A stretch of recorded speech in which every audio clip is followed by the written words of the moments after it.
My name is Brace Draper, and I'm 27 years old. I'm married to a beautiful and cheerful woman named Shelley Draper, who is just a year younger than me. We've been married for 5.25 years, so everything is still just beginning. Every marriage has its challenges. I want to tell you about how our marriage almost fell apart. I read an interesting article online about how the new data collected from various scientific satellites in orbit has made us rethink what we know about space.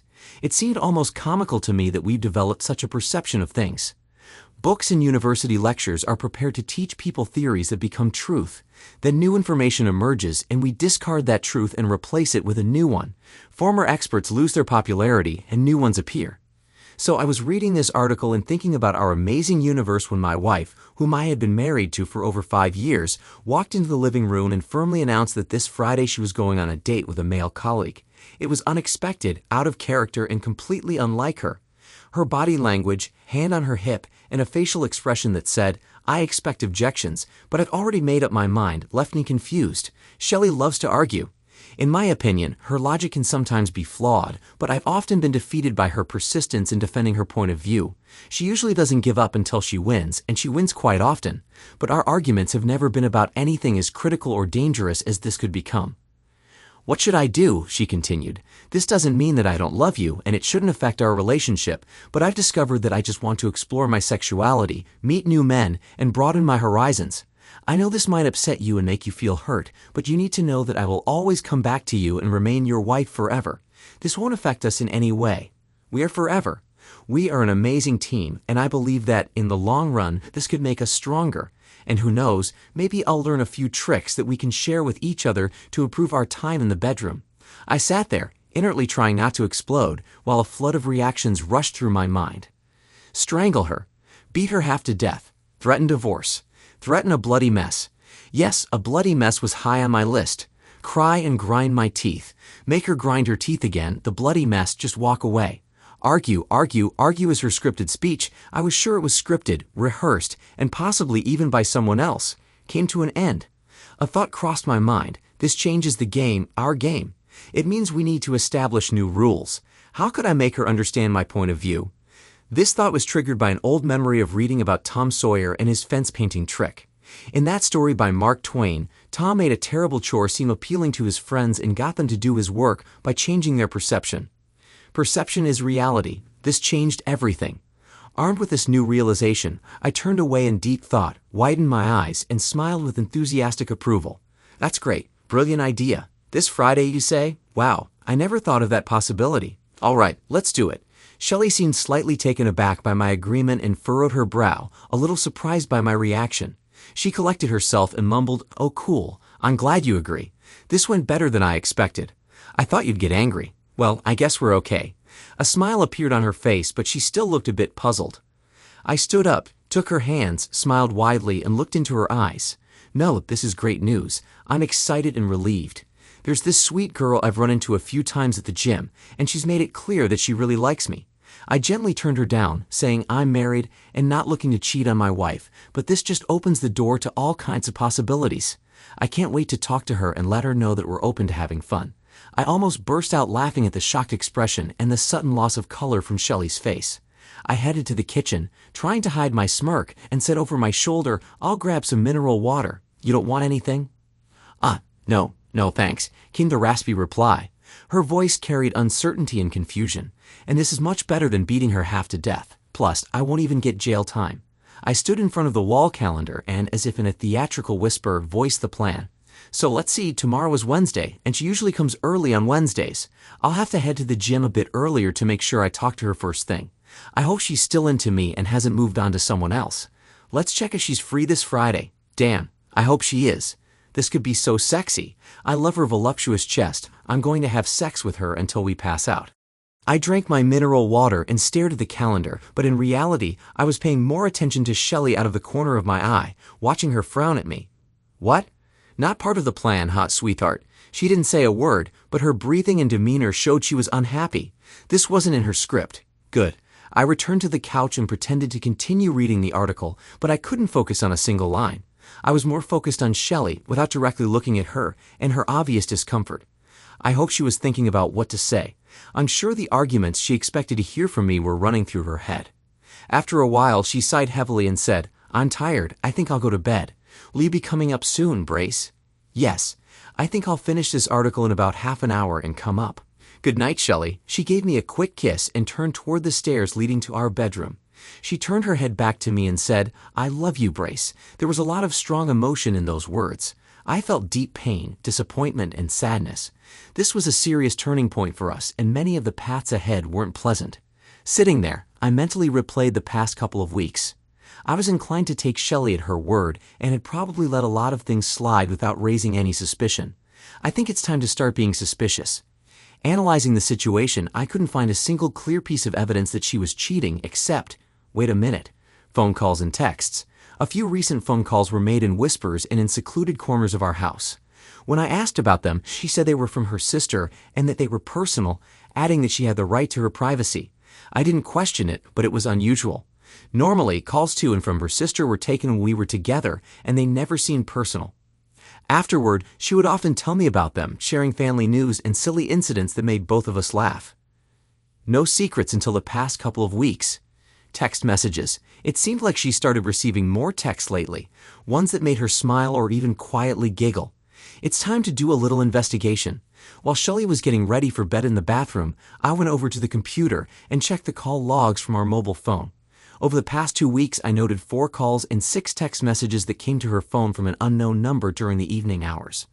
Just to be sure, I searched my contacts for her sister's number and confirmed that it wasn't her cell.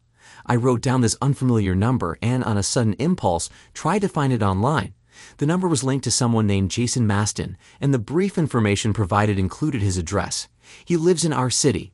I noted down his address, then logged into the website of Shelley's employer and accessed her account. Shelley works as the head of human resources at Maple Brothers Engineering and Design. Her primary responsibilities involve time management, tracking vacations, sick days, leave, and so on. She has access to the company's employee database, and I had helped her run specialized searches before when she needed to find a phone number or email address. It only took me a second to find out that old Jason had been working at Maple for just 7 months. That was all I needed to know. He had been calling and texting my wife, and he was definitely not her sister. Now, the future of our marriage was on thin ice, and if I found out she had already cheated on me with him, we would truly be over. I logged into her email account. The fact that her password hadn't changed gave me a small sense of relief. There were no emails from Jason, but when I searched for his name in the email texts, several mentions came up.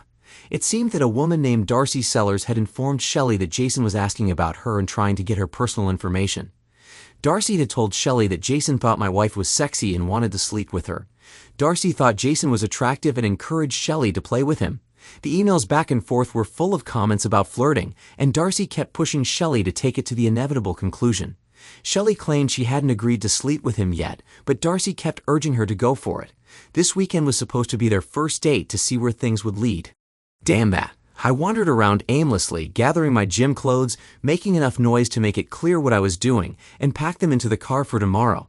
I planned to go to the gym, but more for show than anything else. I got ready for bed and had a restless night, thinking about our future. The next morning, on Wednesday, I got up early and humming as if in a good mood, cheerfully headed to the gym. Let her wonder what I'm up to. I worked out at the gym, not really talking to anyone, and then went to work as usual. I tried unsuccessfully not to think about what to do next at home, but I managed to work effectively and earned my paycheck. At the end of the day, I headed home, still without a clear idea of what my next steps would be or where Shelley and I stood.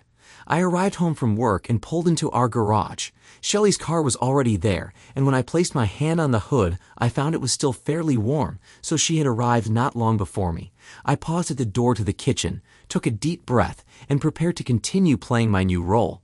Opening the door, I smiled and greeted my wife with, "Hi, baby," and headed toward the bedroom, taking off my tie and jacket as I walked. Climbing the stairs, I said over my shoulder, "Tell me, Shelley, can we talk a bit about this weekend? I think we should set some ground rules for the future, so we're on the same page." Shelley responded, "Yes, I think we should talk. I've already ordered Chinese food for delivery. I hope that's okay with you." Her voice trembled, as if she was off balance. The evening promised to be interesting, spiced with tense moments. I could already feel the tension, both mine and hers.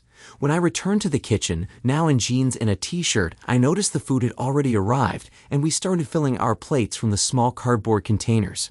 As we worked, I began, Since you've had time to think and plan for this weekend, and I just learned about our new relationship model, I've made a few notes and even put together a flowchart. I smirked. Yes, you can take the boy out of programming, but you can't take programming out of the boy. To make sure we don't end up getting on each other's nerves or wanting to kill each other, I've written down a few rules that I'd like to discuss with you, work through, and reach a mutual agreement on. I'm just certain this is the most reasonable approach. I don't want our extramarital activities to destroy us. Shelley gasped sharply, and I noticed her wide-eyed look, which I ignored. Yes, we can talk about it. Her voice trailed off. Let me understand what you mean. Well, for example, I'm sure this is important, no games here in our house. I just think we should mutually respect that this is our space and only our space. Mum, secondly, no disrespect toward each other when we're sleeping with our sex partners, she gasped again. That's just rude and will harm us in the long run. Third, our shared activities or plans come first. We shouldn't cancel or disrupt our plans just to accommodate a lover. And no deceit. We're partners, and lies and dishonesty will ultimately destroy us. These are just some of the thoughts that came to mind, so I'd like us to mutually agree on some boundaries like reasonable adults. What do you think? We were already sitting at the table, and Shelley nearly choked on her food. It seemed like reality was becoming hard to digest. Good. I have doubts about all of this, I don't know. It's all getting too complicated, Shelley said quietly, staring down at her plate. At that moment, my phone rang and I looked at the screen, raising my eyebrows in feigned recognition. Hold that thought. I need to take this call. I'll be right back. I quickly walked into our small office, closed the door so no one could overhear me, set my phone to record, and answered the call in a low voice. Hello. The caller spoke with a strong accent from the Indian subcontinent. Hello, Mr. Draper. This is the IRS, and we found that you owe us $1,326 in unpaid taxes from 2021. Hi, I'm so glad you called. Yes, I'm really excited about Friday night. What time works for you? I glanced at the light coming from under the door and noticed two shadows, the size of small feet. Shelley was listening. What Friday are you talking about? This is serious. You owe us $1,326, and if we don't receive payment immediately, we will send the police to arrest you. Great, that works for me too.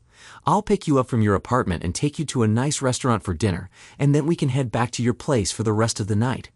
What kind of food do you like? I'm so glad you're still interested in being my sex partner. We're not going on a date. We'll send the police to arrest you if you don't go and buy gift cards for the amount of $1,326 and give us the card numbers. Do you really think this is some kind of joke? Oh, you naughty girl? Yes, of course, we can skip dinner and just eat at your place. But I wanted to treat you properly, which is why I suggested going out for dinner. The whole weekend? We can arrange that too, if we both decide that's what we want. What's wrong with you? When the police arrive, I'll make sure they teach you some manners. This is very serious. You're going to regret this. I laughed. All right. I promise I'll treat you right, straight in your bed. You're driving me crazy. The caller's frustration was off the charts. Screw you, idiot. The police are already on their way. You'll regret ever dealing with me. By the time you get out of prison, you'll be an old man. Thanks for calling. You made my evening. I'm looking forward to Friday. Sleep well and dream of me. Bye-bye, darling. I ended the call, though I think they hung up before I said the last word. What a wonderful call. It felt like I was having sex with two people at once. I had to pause to calm down and avoid laughing out loud. When I opened the door, I saw Shelley's face, pale as ash. Who was that? Shelley asked, her voice tense. I had to stop myself from blurting out, Jake from State Farm. Instead, I told the truth. I thought it was an important call I was expecting, but it turned out to be some idiot pretending to be the IRS, demanding that I buy gift cards. I think it's really sad that scammers try to make people believe this crap. It makes me sick. I guess I'll have to warm up my food now. What a waste of time. Shelley gave me a suspicious look as I walked past her toward the kitchen. For added effect, I started whistling a cheerful tune. When I returned to the table, Shelley looked at me with disgust and muttered, "That didn't sound like a call from a scammer." Oh, so you were eavesdropping. What happened to the privacy lectures you gave me after those recent calls from your sister when I asked about them? I used air quotes when I said sister. We sat in silence for a while, eating, until Shelley put down her fork and said firmly, "I don't want you going on a date with your friend this weekend." She looked at me with fire in her eyes. I looked up at her and calmly replied, "And what do you expect me to do while you're on your date? Stay home and knit." My expression turned into a hard sneer, and my voice boomed. Listen to me very carefully. I have options too. If you want to change the rules of our marriage, you better believe I can and will play as well. We're in an equal partnership. If you want to treat me like a fool and run around with someone else, then let's end this marriage and you can find some poor idiot who will put up with it. I won't. Shelley angrily frowned, pushed away from the table, and hissed, God, why can't you be like Tony Sellers and just accept that your wife wants to have a little fun? Tony lets Darcy have her flings. Well, maybe you should have married Tony Sellers. I shot back. Shelley stormed off to our bedroom and locked herself inside. I sat there and kept eating, but the orange chicken suddenly lost all its flavor. I packed up the remaining food and put it in the fridge.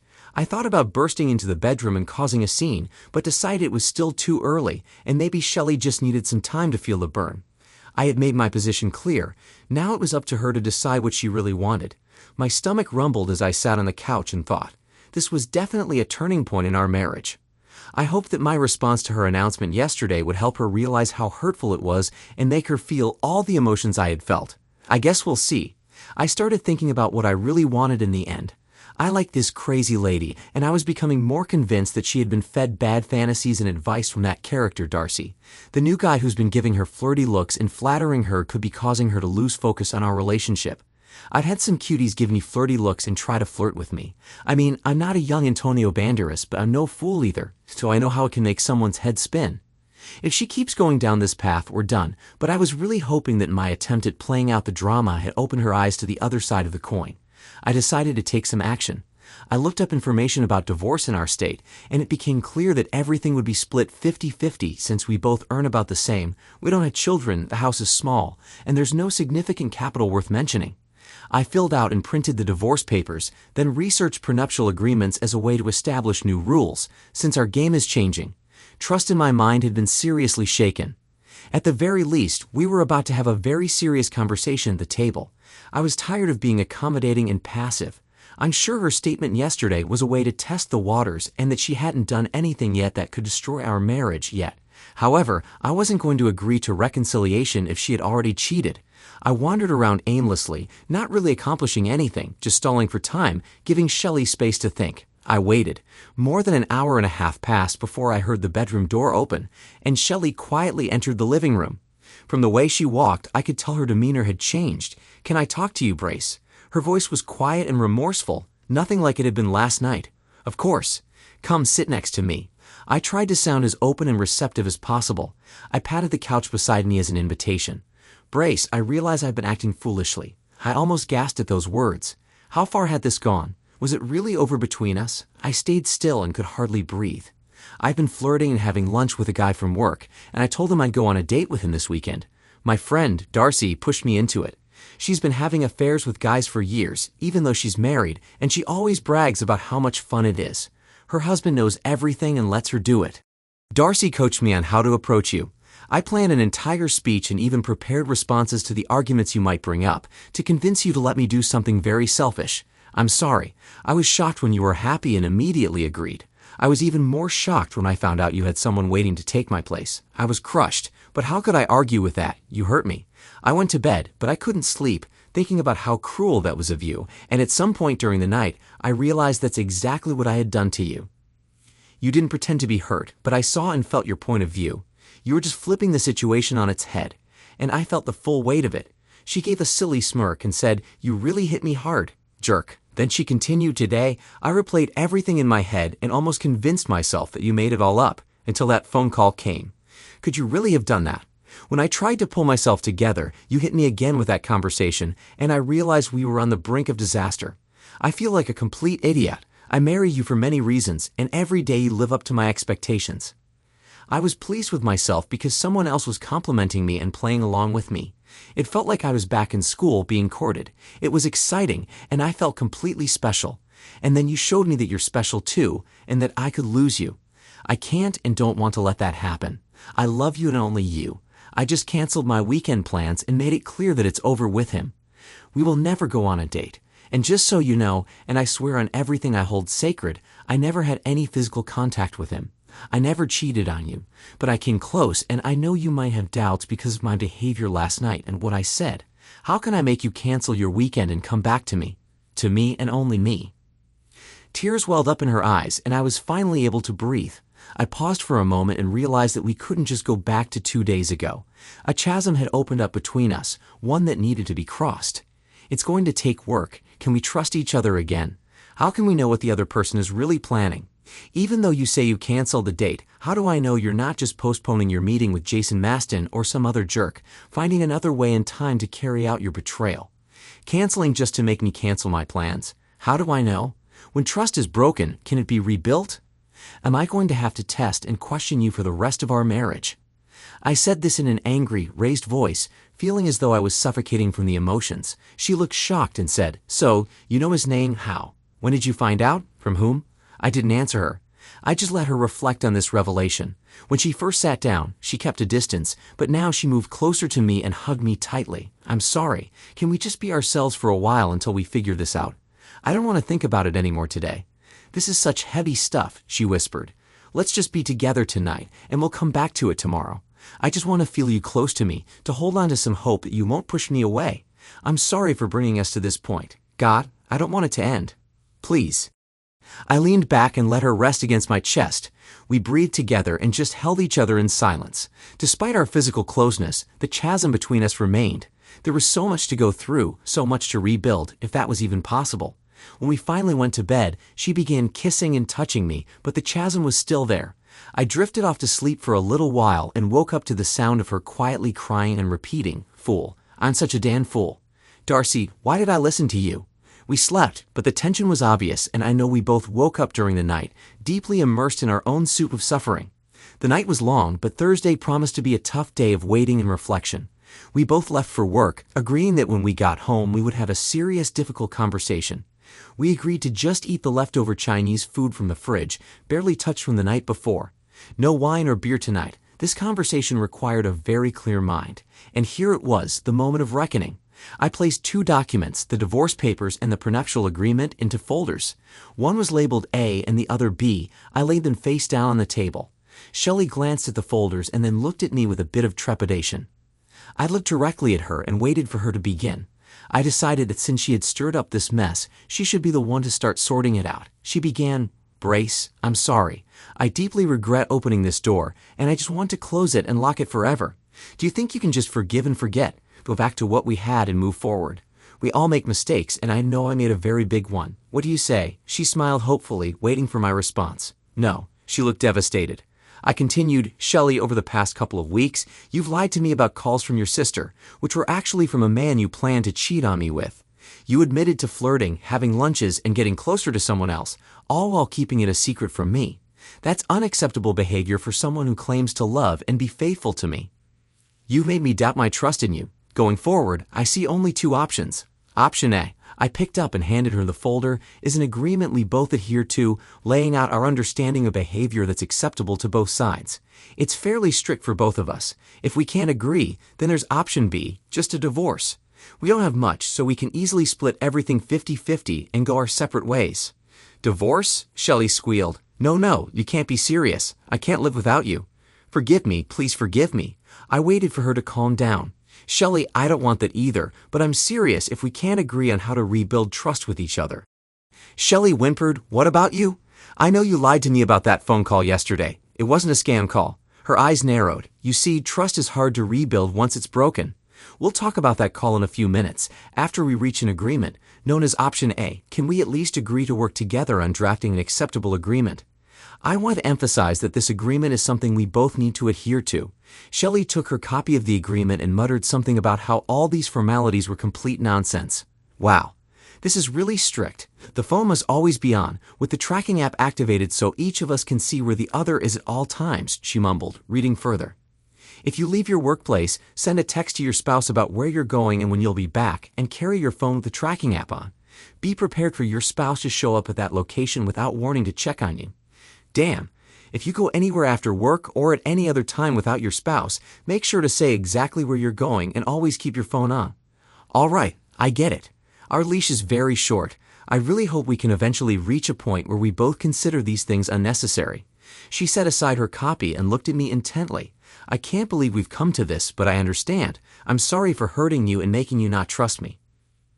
Basically, I agree with everything, but I want to add a few points. More positivity, like spending more time together, going on dates just the 2 of us, and really talking about everything, what we're doing, feeling, and dreaming about.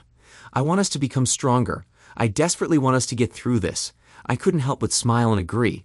We made a few changes and both signed our new agreement.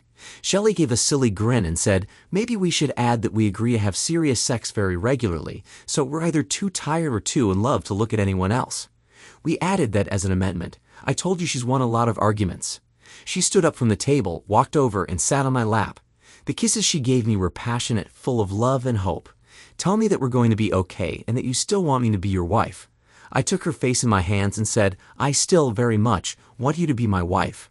I think we'll be okay. I want to hear about that phone call, she stated firmly. I pulled out my phone and played her the recording. Oh my God, you're a sneaky bastard. Remind me never to cross swords with you again. Bastard, she said, playfully punching me, giggling, and hugging me for another kiss. According to our new agreement, serious sex was supposed to happen immediately.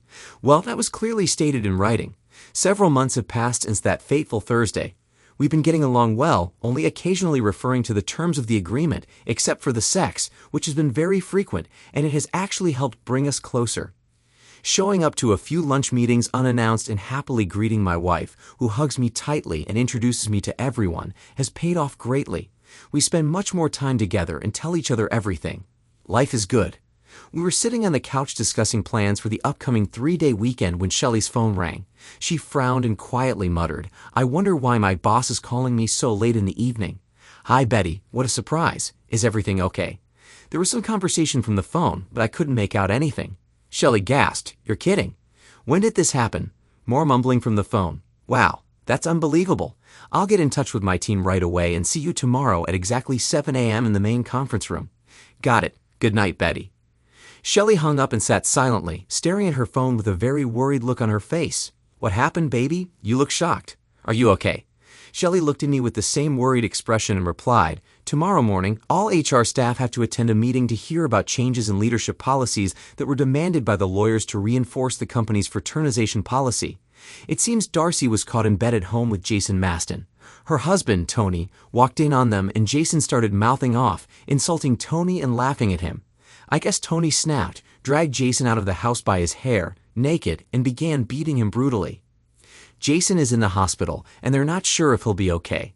His face is badly damaged, and he's going to lose at least one eye. Darcy tried to stop Tony, but ended up getting knocked down and lost several teeth in the fight. She's in the hospital, too. Tony is in jail. I raised an eyebrow, looking at Shelley. She caught my gaze and raised her hand to stop me. Don't say it. Please don't say what you're thinking. I get it. I was about to follow Darcy down that rabbit hole. It seems Tony didn't handle her behavior as well as she thought. Damn it, I replied. I couldn't stay quiet. From what I know about Darcy and Tony, they're a bit older than us, and Tony probably stood to lose a lot more in a divorce than we would at this earlier stage of our relationship. Maybe that's why he stayed quiet and let it all happen. I guess he finally reached his breaking point. Shelley just nodded, lightly punched me in the chest, and said, I asked you not to comment. I laughed at her reaction, but I couldn't help feeling upset that 3 lives were ruined because a couple of selfish jerks wanted to change the rules. I'm glad we're not in the same sinking boat as them.